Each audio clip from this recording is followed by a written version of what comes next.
Hey yo, what's up YouTube? How you guys doing today? You know, just chilling out here outside and letting the mind float, with thoughts. And I had mentioned, think in my last video how, once my generation's gone, that, the people coming up, they won't even know what the police used to be like. And then I started really thinking about all the different things they didn't know what it was like, man. And it's really sad, man, seeing these kids come, especially the kids, man. I remember when I was a kid, I guess my dad wasn't shit. He made a lot of money, man, and we were poor, because he was an alcoholic. He went to work every day. But after that, it was pretty much like, I'll be at the bar if it's don't bother me unless it's an emergency, And, with that, that was back in the day when a woman, she tried to do what she thought was best, and that was to hold out, that the man, that she could make him change, And what was messed up? It's, he's dead now, you know what I'm saying? He passed at 98, 52 years old, going in and out of that dealership, working in the body shop all day long. Man, I remember my mom used to send us up there. She'd ride us up there, and we'd run into the shop to get, some money from groceries or whatever. I mean, you had to cover your mouth because of the shit you were breathing, and these guys are working in that shit day in and day out, And it's like that with all the factories, anywhere. You go into a machine shop. I delivered pizzas one time. And man, that was one of the best jobs I ever had, delivering pizzas, man. I was making bank, man. Riding around. I was kind of to myself, the only you had to watch out for the cops, and you had to keep your boss happy and the customer happy. That's all you had to do, man. And I was making good money doing it. But I delivered once to a machine shop. And, man, I had to hold my mouth over my nose and mouth while I went up in that place, man, because I couldn't breathe. And like I said, they're in there day in and day out, spend not their whole lifetime, half their lifetime in there, because it kills them. But I was lucky where I grew up. We grew up about, just right down the street from the automotive plant in Wayne, Michigan. Small town atmosphere, real sense of community, you know what I'm saying? I remember in 82 we got hit with a bad storm. I mean bad. I mean all the power lines were down, unnavigable roads, all the trees were down. And nobody waited for, some type of emergency relief. We handled it ourselves, you know what I'm saying? We handled it ourselves, because back in the day, we had a chainsaw, you know what I'm saying? We didn't use it much, once a year we'd go and cut a Christmas tree, but that chainsaw came in handy when those trees came down. All the guys in the neighborhood got together. We had another guy in the neighborhood. He had a mobile welding business, so he had this big ass generator on his truck, and he made sure, they kept the, beer in the refrigerator and ice coming because they had the freezer still working, for everybody that was using their coolers. I mean, everybody pulled together, man, and made it happen. You don't see that nowhere no more, hardly, Sometimes you see it because that's the only time people really come together is when shit gets real bad, right? You'll have a guy that sees someone, there's a small trouble in the community, everybody pulls together, but after that's over, they go back to treating each other like shit, right?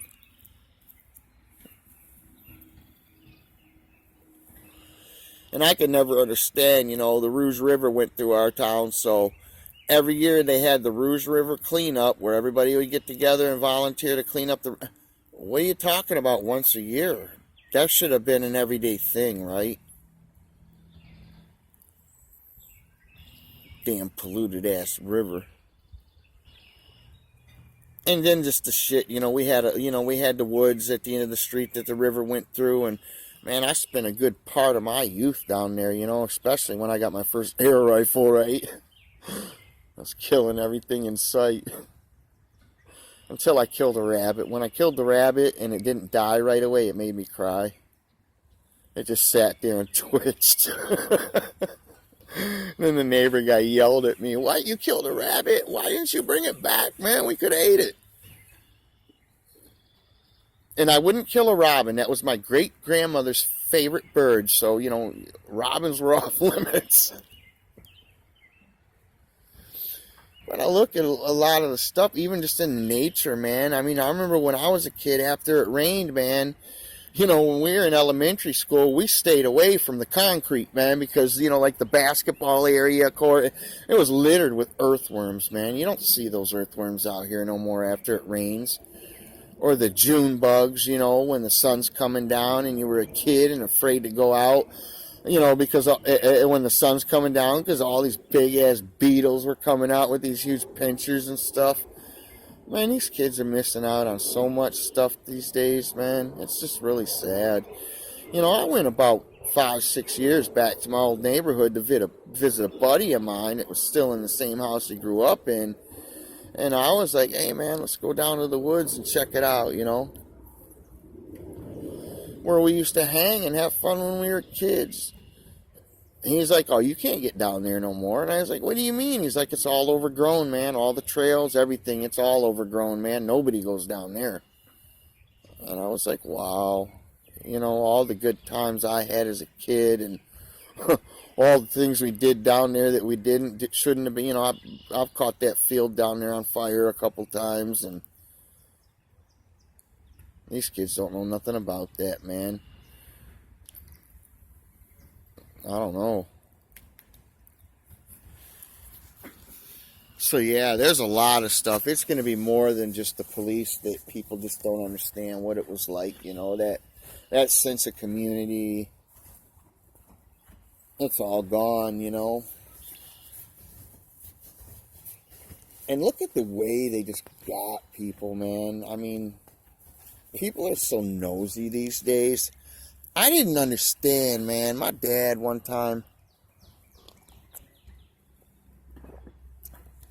I seen one of the neighbors wave to him or whatever, and he just waved, and he didn't even look in that direction, He just walked straight from his truck into the house. And I said, Dad, why don't you talk to the neighbors? Or, he's like, I don't want to be involved in their bullshit. Whatever bullshit they got going on, I don't care. And I was confused, as a kid, But then as I got older, yeah, you were right, man. They don't do nothing but talk shit about each other, this and that. And, look at how they got the people. Like I said, man, they got each other. One of the things in the protocols of the learned elders of Zion, it says, yeah, there'll be a very few people that figure out our plan. But it don't matter. We got everybody else to watch them and turn them in, and go against them, And you see it, man, where, you don't have your lawn cut on time, someone's going to report you to the city. If they don't have someone already driving up and down the streets looking to see whether or not you cut your lawn on time. And if you don't cut your lawn on time, let me tell you how it is around here, especially with the sidewalks in the wintertime, if it snows. If you don't shovel your sidewalk, and the ordinance comes around and sees your sidewalk hasn't been shoveled for 2 or 3 days, someone's going to come and shovel that sidewalk. And you could get a bill in the mail from anywhere from $100 to $200 to shovel your sidewalk. You know what I'm saying?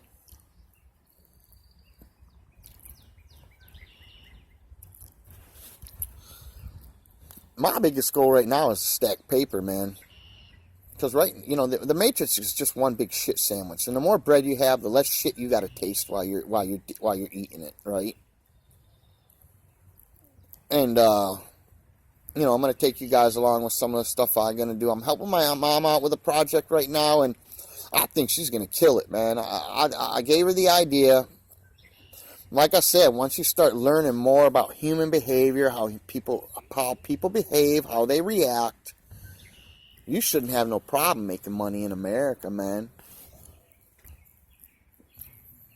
I mean, you should see the dumb ways people make money in America. There's one lady over in Japan. She was bottling air and selling it to people for $100 a jar, making a killing. And there's so much stuff that you can do, when you got, especially if you got help from the family around the house and stuff like that, you know what I'm saying? Yeah, man. Get the permit, set up a lemonade stand somewhere, you're going to make money. And you got to change your whole mindset. Because I want you guys to understand that it's realistic to make what people are going in 5-6 days a week, putting 40 hours in a year. It's realistic to make what they make in a year in a couple months. That's realistic because people are doing it. You see people doing it, man. You just got to tear down that part of the matrix, man, and change your whole mindset.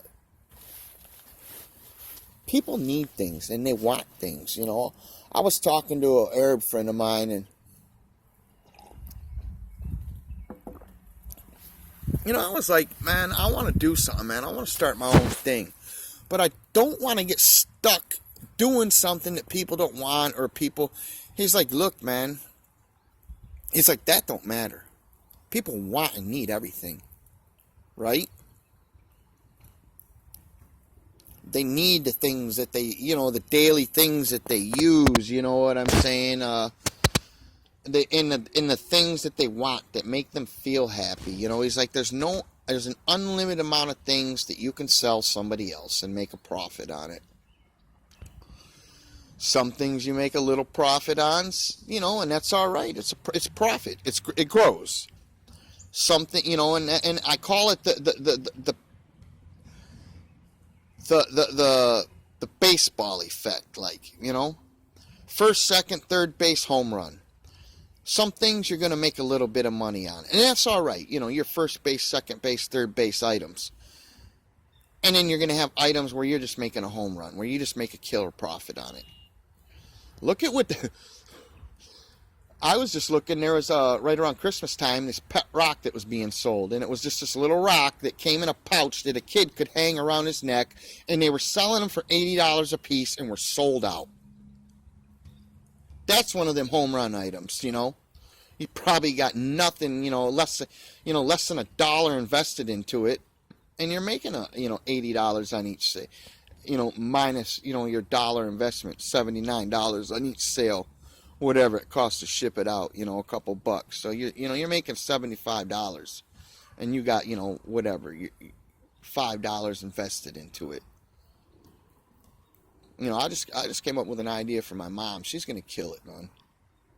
And what I talked about having no follow through, man. You know how many times I came up with an idea and didn't do it, and then seen someone do it and they became a millionaire. I was reading one time about how they make these genius kids, man, and what they use is flashcards. They'll start kids out as soon as they come out of the womb. The parents will start showing them flashcards with animals, bird, elephant, simple stuff. And because the mind is so fresh and like a sponge, and they know that's why they start bombarding you with this space shit when you're a baby. Sesame Street, all these things. So the mind's like a sponge when infants. So they start showing them flashcards, and they graduate, up to math and up to English. They got these kids out here now that are 5 speaking 3 different languages. They can walk outside and name every bird in the tree, what it is. And I was going to do that. I was going to come up with something called Baby Genius. You know what I'm saying? Flashcards with the some kind of mascot or whatever, that the kid-friendly mascot, character or whatever, that the parents that don't want, care about, they can sit the kids in front of the TV and they can watch this mascot with flashcards for an hour a day or whatever. I never did it, and before you know it, a year or two later, there was an infomercial. I'm sure they made millions off of it, right? It's that easy.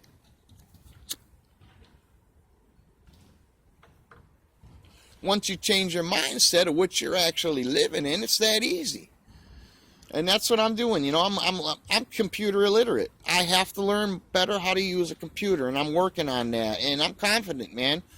once I get it set up, you know, once I learn a little bit more about how things operate, you know, I've already got the concept of the marketing and everything else. I just need to be able to apply it and learn how to use a computer better. You know, I've already had an eBay store. I did well on that the first time I did it. Learned a lot from it, you know. You know, I was selling these credit card knives, man. And I was getting them for 50 cents a piece and selling them for $5. You know, I offered free shipping, so it cost me a couple dollars to ship it out. And, you know, I was having daily sales, you know, selling 5, 10 a day.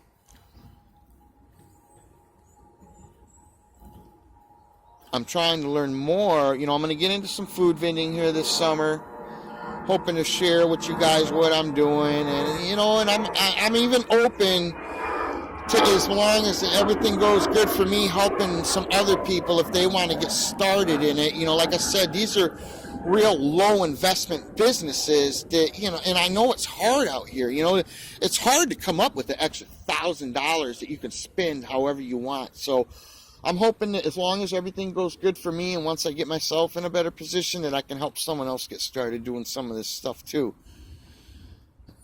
And I'm looking more, you know, like I said, I get a great interest rate in the bank over in Indonesia. And when I talked to the guy in the bank over there, they were really, really interested in having people in America use their banks. And hopefully I'm going to open some opportunity. I don't know what it takes to do that, you know, if you have to become a broker or what you got to do. Because I know I was offered, you know, about 10 years ago, the opportunity to use a bank in Dubai through a broker, and I would get 7% on my money interest, and he would get, you know, he would take 3% for, you know, doing the work and being the broker. And there's other opportunities, you know, I was buying stuff in Indonesia just dirt cheap, you know, real cool stuff, and I'm trying to learn more how the whole international market works, you know, with importing stuff from over there over to here, man. I mean, you can buy stuff over there for $1 or $2 and sell it in America for $20. Easy.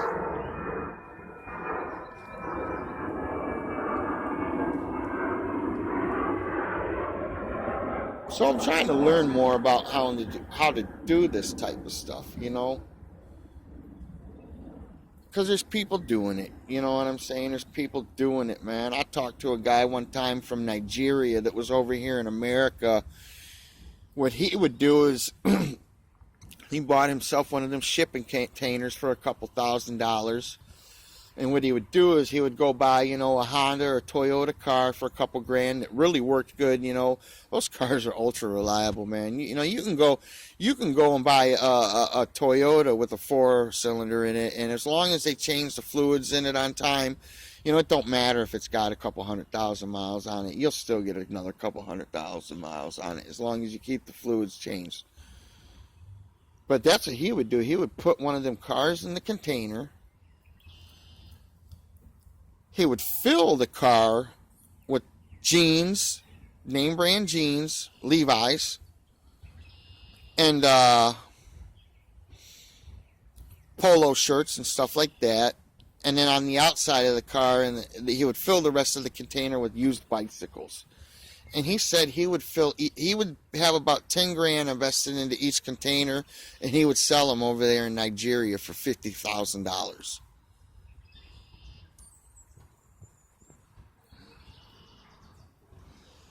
So there's tons and tons of opportunities out there. Some stuff, you know, like I said, some stuff takes, you know, a certain amount of capital to be invested in. But some stuff don't take very much money at all. You know, a couple $100 investment, if that, you know. You could be going right now. You go on YouTube, watch these people that are going to these thrift stores and garage sales, you know, making 10, 20 grand a month, you know, flipping stuff they come across. Toys, man. Got all these kids my age, you know, you got these 40-year-old guys, man. They're still into the video games. They're still into the toys and stuff like that. And some of these toys just bring top dollar, even if you just buy broken toys, because, you know, kids lose toys. They lose parts. They break parts. And a lot of these old big G.I. Joe, you know, like the aircraft carrier and stuff like that, you see just parts from these toys going for a lot of money. Lots of stuff, man. You got to get in that mindset and get in that hustle, man. Stack that paper.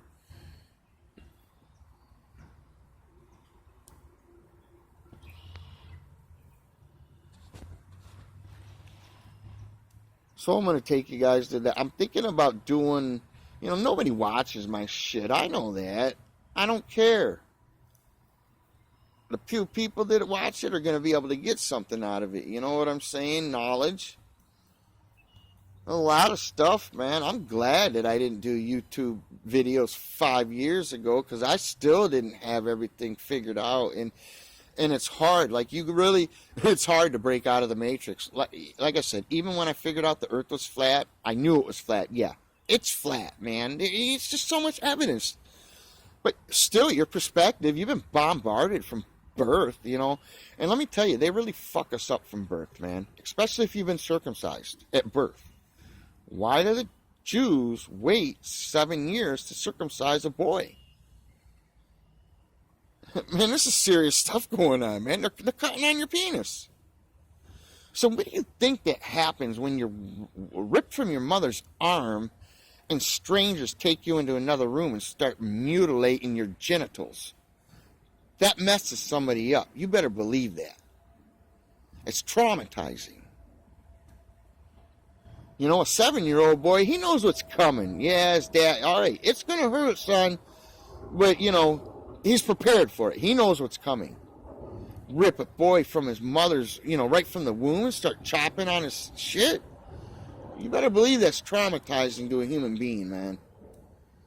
I burnt the shit out of myself just a few years back and was in the hospital for 3 days. Got very lucky. It traumatized me, man. I was scared to go around fire for a while now, So they really mess us up from birth with all their shit, man. And that's why, I don't know, man. I struggle still. Like I said, I didn't realize until I really sat back and really looked at the sky and looked around me and accepted what I saw as the flat.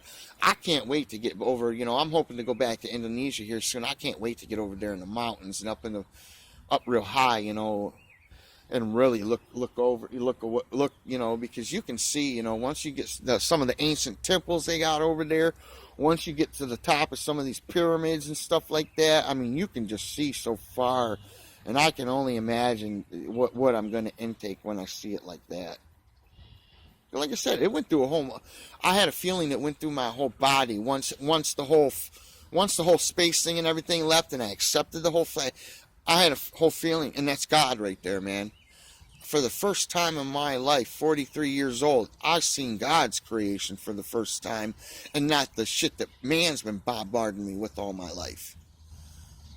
It was a real powerful moment for me.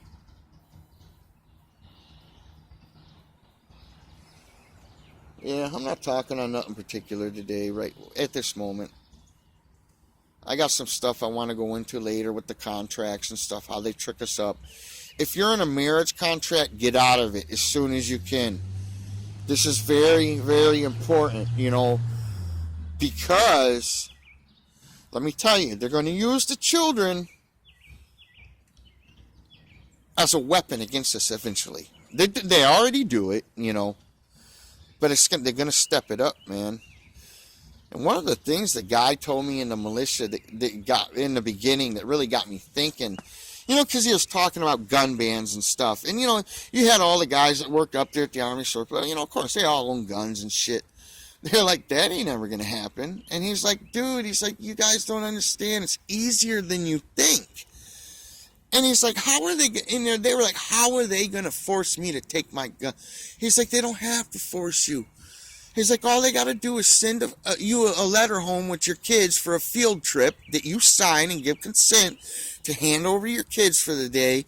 And let me tell you, you gave consent to hand over your kids when you signed that marriage contract. Because that marriage contract is with the state.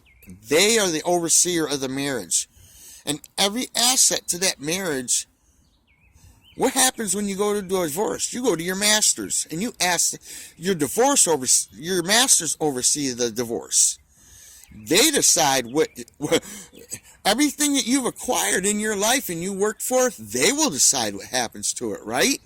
How it gets divided, how it gets split up. So if someone else decides what you get to do with what's yours, that just tells you right there it was never yours in the first place.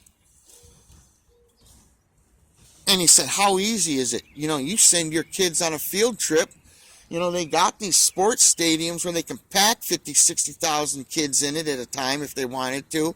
And they just let you want your kids back, bring your guns. That was the first thing that got me started thinking, Not that, who knows if they would even ever do it that way. They could do it that way if they want. That's what the guy said. You don't understand how easy it is.